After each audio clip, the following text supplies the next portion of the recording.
Across the tracks. It's time to go. Time to go. Across the tracks. Across the tracks. It's time to go.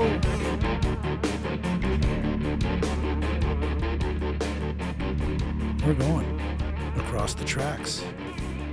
We are across the tracks with our guest today, Lynn Miles. Lynn calling us from the shoulder of the 401 or something like that. Hi, Lynn. Hi, Adrian. How are you? You just reminded me of this great country song called "Crying on the Shoulder of the Road."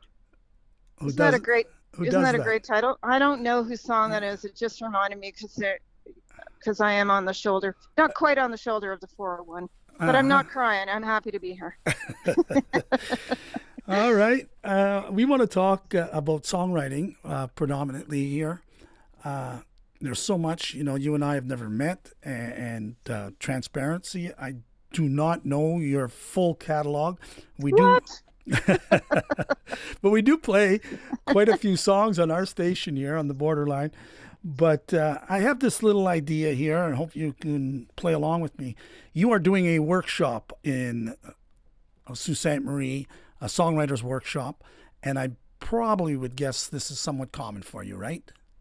Yeah, it's something I've been doing a lot of lately, the last several years. And I just got back actually from 2 weeks at the New England Songwriters Retreat in Chester, Connecticut, and it was awesome. Wow. So you're an instructor, of course, at these things, and you are the one and only, or are there other songwriters teaching? There were some other songwriters. There were 4 instructors, and there were 50 students. Oh, cool. Yeah, and it was awesome. All right. Well, I'm not a musician. I do not write songs, but I'm super curious to actually go and to hear somebody talk about that, because I've never really have been in an intimate setting like that where they're talking about it. So let's just pretend I'm there, and I'm going to ask a few questions here, and I want to break down 3 songs. And so before I even get to there, I wanted to know about the songs themselves. The ones we're going to talk about are Something Beautiful, I'm the Moon, and Night Owl. And you may have picked up that they're the first song on each of these 3 albums that are about 10 years apart. We're kind of going into the 21st century, Lynn Miles. Okay, good. And so I wanted to ask first about the importance of the first song on an album as a songwriter. Well, my songs, I always refer to my songs as my babies, and they're all incredibly important, even the ugly ones. And so, but I think the first line on an album and the first song are very, very important. They're all incredibly important, but it does set a tone. I think it sets the tone of what the listener is going to be hearing over the next 10 songs. All right. And so we're going to go to 2001, and the name of that album was Unravel. Mm-hmm. I'll get to later, perhaps, if we have time, into the album title. But the first song on that record in 2001 was I'm the Moon. Oh, okay. Yeah, okay. And Moon, as it turns out, it kind of comes up in all of these songs in a way. So that's interesting to me. Yeah, I'm a moon person, and writers have themes. The moon is one of my themes. Night is and Night Owl, of course, which we'll talk about later. But yeah, I'm a creature of the night, so the moon is very important to me. The moon has been beautiful the last couple nights, and so it does feature in my songwriting. And midnight and darkness and stars, lots of that stuff. Yeah. In this song, we have we'd go into this bucket of songs. We have a character who's pretty much in an unhappy place. So that could be a million different places. So what happens next as the songwriter, musically or lyrically, once you kind of have an idea that this is the theme that you're going to write about? Well, I'll be teaching this at my workshop. Most of my songs are what I call written from the title. And what that means is I come up with the thesis. So if I'm if my thesis is I'm the moon, then I have to ring it out and explain why I'm saying it. And I use the title usually in the chorus, and I repeat it a lot so that the listener knows that this is actually the title of the song, this is what it's about. And then so I call it Defending My Thesis. So in I'm the Moon, I don't have the lyrics in front of me, but it's basically, I think I was out on the road and I was missing someone, and I think they're the sun and I'm the moon, and I was in a cheap hotel, which happens a lot, and and so I think it was like a really horrible hotel room, so it had a lot of songs in it. Usually the worst rooms have the most songs, unfortunately. Well, that suits the title, and so you set the tone. Unravel. I see that whole thing there for sure. And then Yeah. what happens then? You know, once you have that musically, like in this case here, you come out with these mallet drums, and that instantly sets a tone as well. With what? Sorry, with the music side of it, you know, the melody. the mallet drums that I hear. The drums. Yeah. And Okay. that's how that song starts and that album starts, because it's the first song. So once you have the words and all of that, then clearly the music has to match the words, I'm guessing. Yeah, and I'll talk about this also in my songwriting workshop. When you're a singer-songwriter, you end up writing the melody with your voice. And so if you have a big range, I've got a fairly large vocal range, so I can sing a more interesting, wider melody. And so I do that. I'm ice, I'm stone, I'm a statue standing all alone. All that stuff is because I have a bigger range. And then the drums came in because I was at the time playing with these two great artists, Ian Lefevre, who produced that record, and Peter Van Alten, who's a great drummer who's now he played with the Skydiggers for a while, and then Kathleen Edwards right now. And but he was really young. They were younger guys, but they had played in a kind of like grunge band for a while. And I was the first singer-songwriter that they played with. So we all kind of learned how to play each other's music. And because I was a singer-songwriter and they were grungy people, they pushed me a little bit. And there's an electric guitar in that song that's really distorted, which I would have never done had I not played with these two people who were really different than me. And I really love how the song worked out. I love the groove that Peter came up with. I love the guitar stuff that Ian came up with. And so it really, I think, sets the tone for the rest of the record, because those guys are all over that record.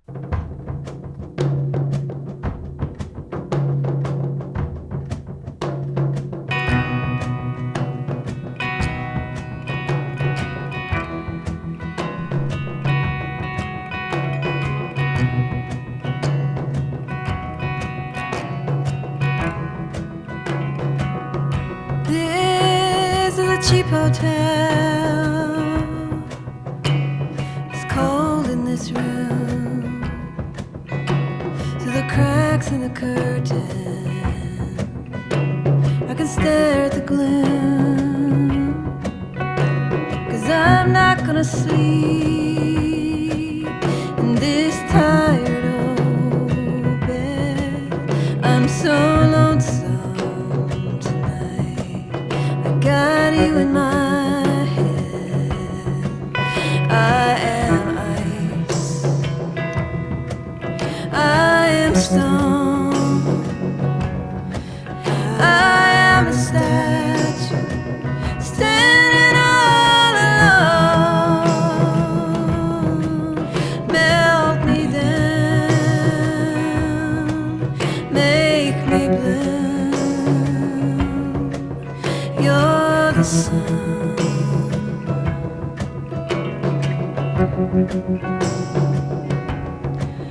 I'm the moon.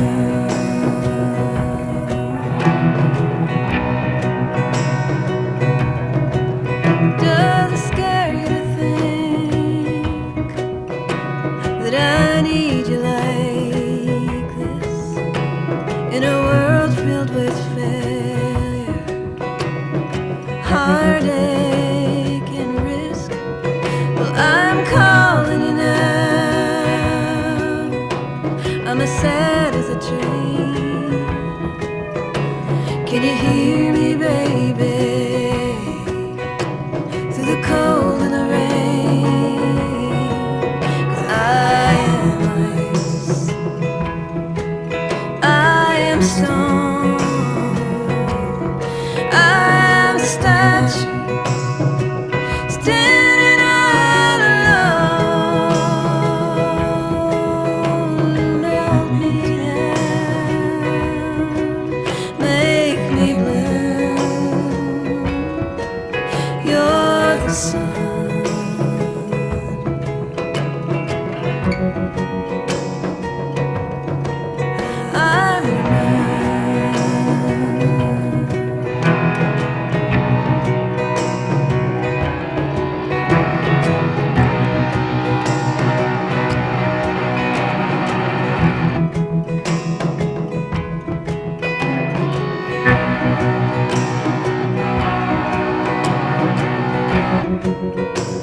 All right. Well, let's jump to 2011. So 10 years now, I'm the Moon has been out.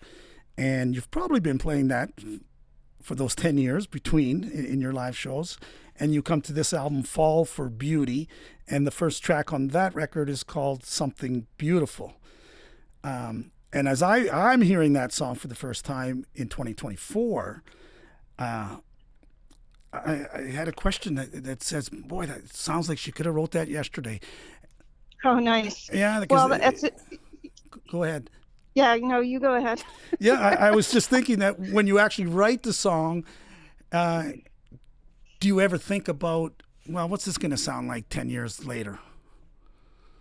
I don't think about that, but that song is actually about the environment. And I wrote it in 2002, 2003, no, 2010. Is that when the record came out? 11, it says, yes. 2011. So I actually started writing it in 2000.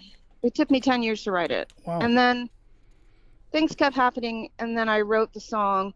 And when I sing it now, I feel like it's even more contemporary than it was at the time, because it's really about the environment and all the issues we're facing, that we're still facing, ironically, 24 years later. And so it feels contemporary to me, and I think the playing on it is kind of timeless, and and that again is Peter Van Alten and Ian Lefevre once again. Okay. It's still a hopeful song, at least when it was begun to be written 24 years ago, and then recorded and put out 10 years and 11, and here we are now another 10 plus years, and there's still a hope in there. Yes. Somehow that, and even as the situation has been exasperated, I would argue that there is still a hope there for you. Or less of a hope. There's less hope. Yeah, I got to admit it. Yeah. Yeah, there's irony there, eh? There's another question I have, because I really noticed it in that, and the creating of a tension in a song. How do you go about doing that? Because I feel that in good writing, and I certainly hear it in songs like this. It's in the music, it's in the words. That there's in this topic, there's tension in this topic. I'm singing in the verses. I'm singing about the stuff that's sort of going wrong, and I'm using minor chords and diminished chords to talk about that stuff. And then, but when the chorus comes in, it's all very positive and anthemic. And so that's where the hope comes in, because we want bells to ring, we want doves to fly, we want banners waving in a clear blue sky. That's all really positive stuff. And so I put that in at really major chords. So give it to me here as an unlearned man, a minor chord and a major chord. Give me something basic here. Minor is sad, major is happy. Okay, couldn't get simpler than that. Let's give it a listen here. There's fall in the trees and the world's on fire. The forecasts are in and they all look dire. There's gasoline and rainbows in the parking lot. We learned our lessons and then we forgot it. Everything's broken or about to break. The carrion birds took what they could take. We're blinded by the sun, we're crawling up the hill. We added it up and we can't pay the bills. We want bells to ring, we want doves to fly. We want banners waving in a clear blue sky. We're so tired of the trouble, tired of the push and the pull. We want something, give us something. We want something beautiful.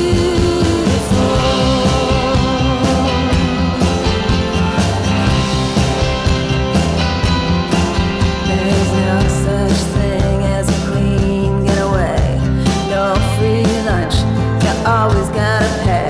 We can't sit still, we can't be alone. We can't break free, can't find a home. And there's no such thing as a victimless crime. No good reason for killing time. There's no use wondering what we should have done. The die is cast and the time has come. We want bells to ring, we want doves to fly. We want banners waving in a clear blue sky. We're so tired of the trouble, tired of the push and the pull. We want something, give us something. We want something beautiful.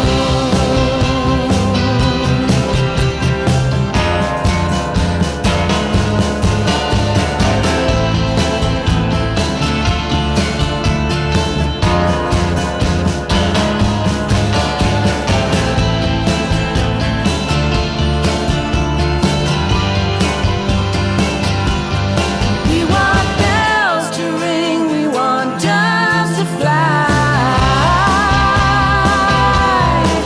We want banners waving in a clear blue sky. We're so tired of the trouble, tired of the push and the pull.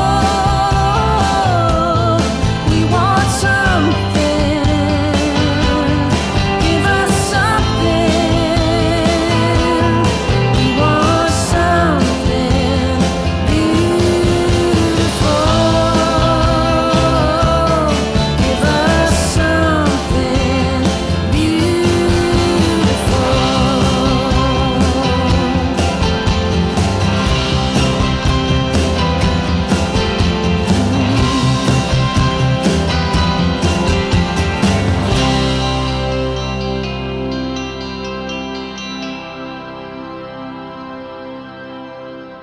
I love that. Again, I really don't know any of that because I just listen to the music and it makes my foot tap or makes me cry. And Well- as a listener, that's how I think probably most of us listen. Well, there's a concept in songwriting called prosody, and prosody happens when you put a lyric together with a melody and a chord, and it creates the correct atmosphere for what you're trying to say. So if you have, like a really incredibly sad song and you play it in A minor, it's going to sound sadder and it's going to be more appropriate in a way. So that's just what prosody is, and I talk about that in the workshop as well. I love it. That sounded to me a little bit like a painter at the canvas. Nice. And that's what I hear when I hear Night Owl on this next song. Break down this song for me, Night Owl.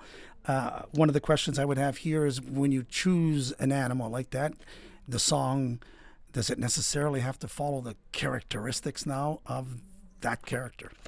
Well, I started the whole record on a dobro slide, and dobro to me sounds like the woods. It's a wooden instrument with kind of like a hubcap on top of it, and you slide it, and it sounds very grainy and of the woods. And I wanted to have that sound kind of represent night birds and sounds that you would hear in the woods at night. And it's really just a song about, again, being a person of the night and how difficult it is to find other people with the same issue, and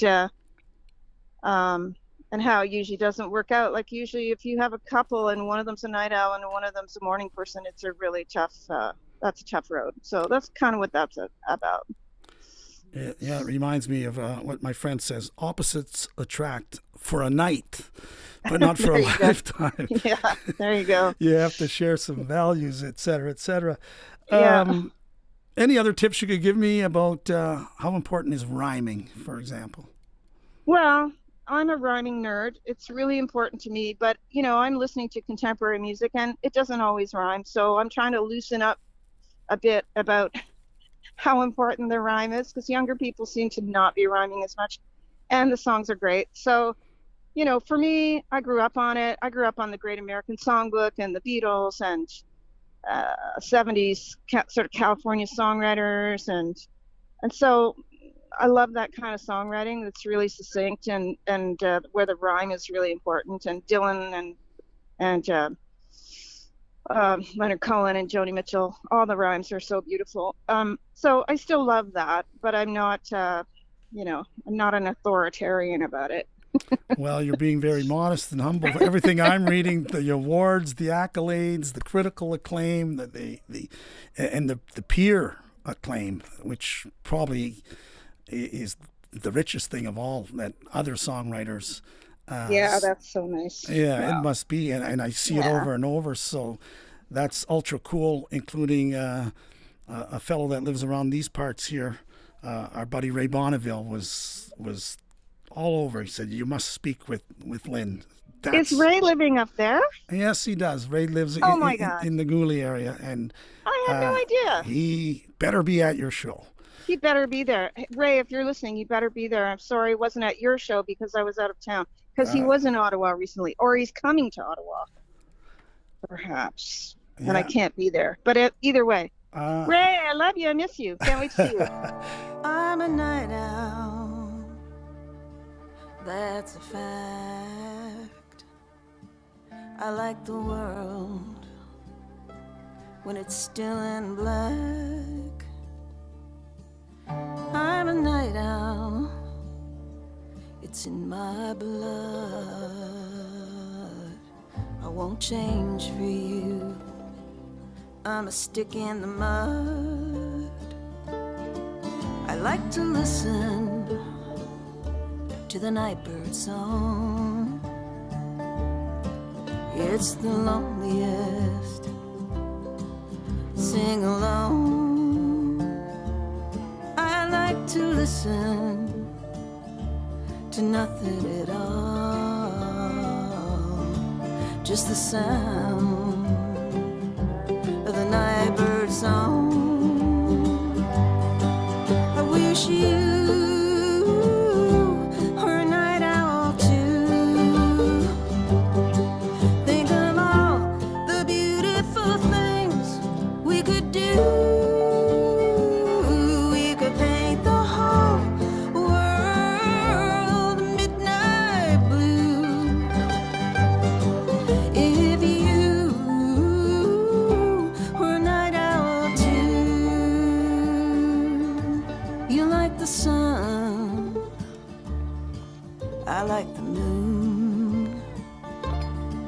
I like December. You like June. I like the stars. You like those little white clouds. I like the quiet. You like the loud. I wish you were a night owl too. Think of all the beautiful things we could do. We could make the whole world midnight blue. If you were a night owl too. You like the flowers. I like the rain. You drive the highway. I take the train. I like the twilight. You need the dawn. So by the time you wake up, I'll be gone. I wish you were a night owl too. Think of all the beautiful things we could do. We could make the whole world midnight blue. If you were a night owl too.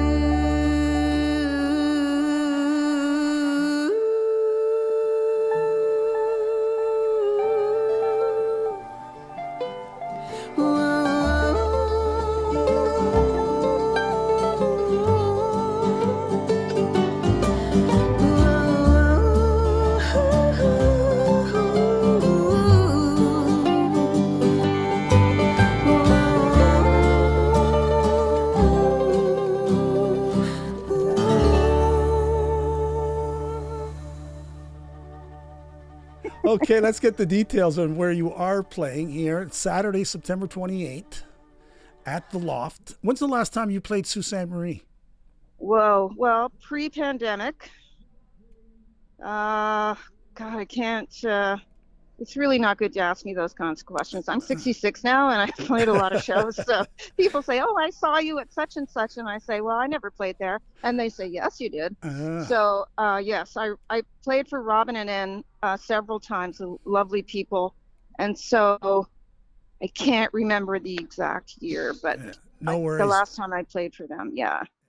And I've heard the Loft is a beautiful sounding room. That's what Ian Tamlin told me. He said it's like gorgeous space. So I'm looking forward to that. Yeah, you're in for a treat. And the fact that it was pre-COVID, for sure you have not played the Loft. And I'm glad you brought up Black Fly Jam, Robin and M. And Yeah. that do just a fantastic and have for decades here for us, bringing in artists like yourself and Ian and Ray and that whole layer of Canadiana music that it's really, to me, is a Canadiana sound. Those kinds of artists I don't find in the U.S., certainly not in the numbers that I hear them in Canada. Yeah, I do think we have a sound. And, you know, it's just in New England where they have a very specific New England sort of singer-songwriter thing that they do. In Canada, we have a very specific singer-songwriter that we do, and it's a bit different. And I'm trying to figure out what the ingredients are. I think it's like longer road trips and more rocks and trees, maybe. No, that makes sense. It's the environment. Yeah. Interesting. Yeah. And then, of course, you're also doing the workshop, and the workshop will Yes. happen on the Friday of September 27. Yeah. And for that, you will have just a small crew you want for that. You're not going to have 40 or 50 songwriters, although there are 40 or 50 in our city, believe it or not. Or there's more than that. They're welcome to come. They're welcome to come. I don't know what the numbers are at this point, but I hope some folks show up and we'll have a really good time and we'll talk songwriting. Perfect. From the write-up, it says you're the song doctor. So if they come ailing, you'll fix them. I will. I will help fix their ailing songs. I'll give them booster shots and bandage their wounds. All right. Well, I get Their it. songwriting wounds. It's Yeah. somewhere in there. Your dream is to do some kind of stand-up comedy routine, and I hear what they're talking about. Yeah. All right. Well, I did my stand-up routine during COVID, but I did it on Zoom, and there was no applause coming back or laughter because I couldn't hear anything. So I gave up, but I might try it again in front of a real crowd at some point. Yeah. All right. Well, I think I've asked everything I can in this short time. I thank you for coming on, and we have September 27th, the workshop. That's at 7 p.m. And then the following night, September 28th, at the Loft. Tickets available at algomaconservatory.com. Or Thanks for having me on your show, Adrian. oh, by you all so means, much. indeed. Yeah. All right, Lynn. Thank you, and thanks All for right. taking us across the tracks. Okay.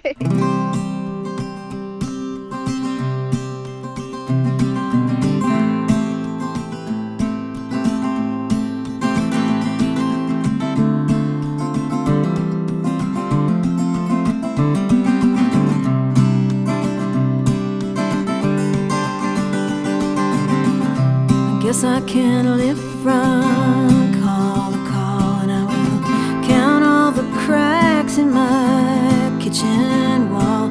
I'll discover new fires that make me bleed. Just go without the colors that I know I need. But right now I will hover, now I will float, 'cause you are a lover with a bottomless moat, with warnings and distractions, endless tale of woe.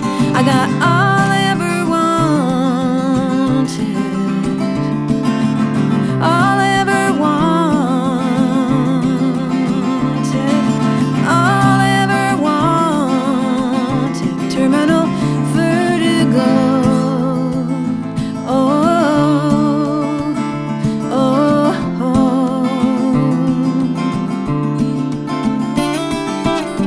Make up my mind like I make my bed, and then I'll lie in the dark and go over what was said. And then I'll paint a new world in a single day, and when it's time I'll close the door and gently walk away. But right now I will hover, now I will float, 'cause you are a lover with a bottomless moat, with warnings and distractions, endless tale of woe.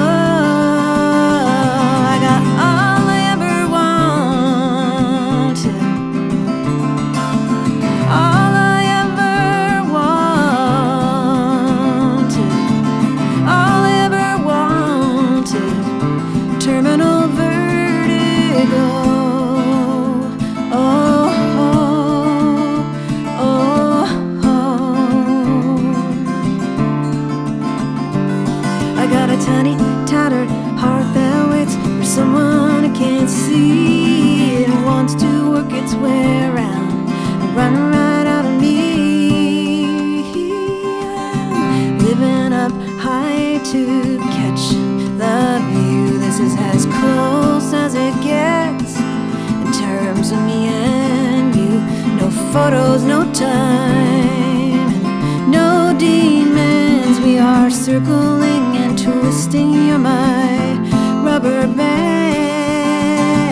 And right now I will hover, now I will float, 'cause you are a lover with a bottomless moat, with warnings and distractions, endless tale of woe. I got all I ever wanted, all I ever wanted, all I ever wanted. Terminal vertigo.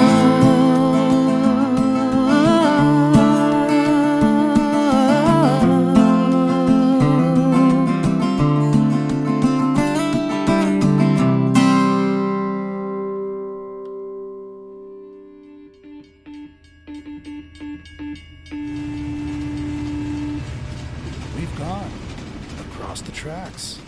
This has been a Borderline Entertainment production.